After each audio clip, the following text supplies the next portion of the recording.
Setelah 4 bulan, Komisi Pemberantasan Korupsi mengumumkan Gubernur Papua Lukas NMB sebagai tersangka. Penyidikan kasus tersebut mengalami kemajuan berarti. Pada Selasa 10 Januari 2023, KPK menangkap Lukas di salah satu rumah makan di distrik AB Pura, Kota Jayapura, pukul 12.27 waktu Indonesia Timur. Lukas ditetapkan sebagai tersangka dugaan suap dan gratifikasi terkait proyek infrastruktur yang bersumber dari APBD Papua pada awal September 2022. Namun sejak saat itu, KPK kesulitan memeriksa Lukas. Ia tak memenuhi panggilan penyidik dengan alasan sakit. Situasi sosial di Papua juga memanas. Pendukung Lukas bersiaga di rumahnya dan membawa senjata tradisional. Mereka juga turun ke jalan menentang penetapan tersangka oleh KPK.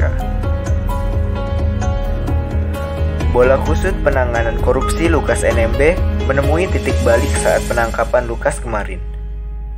Pengacara Lukas, Stefanus Roy Renwarin, mengatakan saat itu kliennya baru menyantap hidangan khas Papua, papeda dan kuah ikan. Saat itu Lukas ditemani oleh keluarganya dari kampung di Tolikara, seorang ajudan dan sopir. Selesai makan, Lukas segera ditangkap oleh tim penyidik. Ia kemudian diamankan ke Makobrimob Kota Raja. Kapolda Papua, Irjen Martius D. Fakhiri mengkonfirmasi penangkapan Lukas. Tidak berselang lama setelah penangkapan itu, Lukas dibawa ke Bandara Sentani. Tim penyidik membawa Lukas ke Manado menggunakan pesawat Trigana Air untuk transit. Sementara itu, Ketua KPK Firly Bahuri mengungkapkan pihaknya mendapat informasi bahwa Lukas hendak bertolak ke Mamit Tolikara melalui Bandara Sentani. Menurut Firly, rute itu bisa menjadi siasat Lukas untuk melarikan diri ke luar negeri. KPK kemudian berkoordinasi dengan Wakapolda, Komandan Satuan Brimob, dan Kepala Badan Intelijen Daerah Papua guna menangkap Lukas.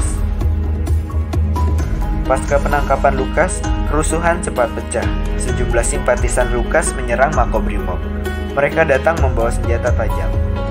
Saat situasi semakin memanas, polisi melepaskan beberapa tembakan peringatan untuk membubarkan massa. Kerusuhan juga meletus di Bandara Sentani, Kabupaten Jayapura. Massa merangsak dengan membawa senjata tajam dan panah. Polisi pun melepaskan beberapa tembakan peringatan, namun diabaikan massa. Petugas akhirnya melepaskan timah panas dan mengakibatkan satu warga tewas. Sementara itu, 2 orang lainnya mengalami luka tembak. Menurut Beni, selaku Kabid Humas Polda Papua, jenazah simpatisan Lukas itu disimpan di RSUD Yowari. Terkait hal ini, Ali Fikri mengatakan pihaknya telah meminta bantuan kepolisian untuk mengantisipasi keamanan baik di Papua maupun Jakarta. Menurut dia, KPK telah dibantu aparat sejak tim penyidik diterjunkan ke Papua untuk melakukan penangkapan dan membawanya ke Jakarta. Beberapa hari sebelum Lukas ditangkap, KPK menyatakan menyoroti aktivitas Lukas NMB yang meresmikan kantor gubernur dan sejumlah instansi di Papua. Lukas untuk pertama kalinya muncul ke publik pada 30 Desember 2022. Juru bicara Penindakan dan Kelembagaan KPK, Ali Fikri mengungkapkan, pihaknya memandang Lukas tidak sakit, sebagaimana diklaim oleh penasehat hukumnya. Ali mengatakan, KPK memang telah mengikuti pemberitaan terkait kondisi kesehatan Lukas NMB. Pengacara Lukas juga beberapa kali ke Jakarta untuk menyerahkan hasil rekam medisnya. Namun demikian, KPK tidak bisa mempercayai begitu saja pengakuan dan dokumen riwayat sakit Lukas NMB. Oleh karena itu, KPK mendatangi kediaman Lukas untuk memeriksa kesehatannya secara langsung pada tanggal 3 November 2022. Ali menepis kondisi Lukas seperti klaim pengacaranya. Pihak Lukas sempat mengancam KPK harus bertanggung jawab jika Lukas meninggal karena tidak diizinkan berobat di Singapura. Sementara itu, dalam wawancara dengan Kompas TV, Ali menuturkan pihaknya tidak mempercayai klaim pengacara yang menyebut Lukas sakit. Setelah ditangkap, Lukas dibawa ke Manado untuk keperluan transit. Dari Sulawesi Utara itu, Lukas kemudian dibawa ke Jakarta menggunakan jalur udara. Ia dikawal aparat keamanan hingga petugas medis yang terdiri dari dokter dan perawat.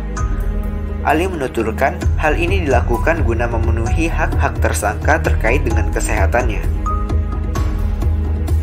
Pesawat yang membawa Lukas kemudian mendarat di Bandara Soekarno-Hatta pada pukul 20:45 waktu Indonesia Barat. Lukas kemudian dibawa ke Rumah Sakit Pusat Angkatan Darat Gatot Subroto. Ia tiba di rumah sakit pada pukul 21:48 waktu Indonesia Barat untuk menjalani pemeriksaan kesehatan. Ali mengatakan, KPK berencana mengumumkan kondisi kesehatan Lukas keesokan harinya. Ia tidak bisa memastikan berapa lama waktu yang dibutuhkan bagi dokter di RSPAD untuk memeriksa Lukas. Adapun pemilihan perawatan di RSPAD karena Lukas pernah menjalani pemeriksaan di rumah sakit militer tersebut. Beberapa jam setelah Lukas dibawa masuk ke RSPAD dan menjalani pemeriksaan, Ketua KPK Firly Bahuri mengumumkan kondisi kesehatan Lukas. Firly mengatakan, menurut dokter RSPAD, Lukas perlu menjalankan perawatan sementara. Keputusan itu diambil setelah dokter melakukan wawancara keluhan terhadap Lukas.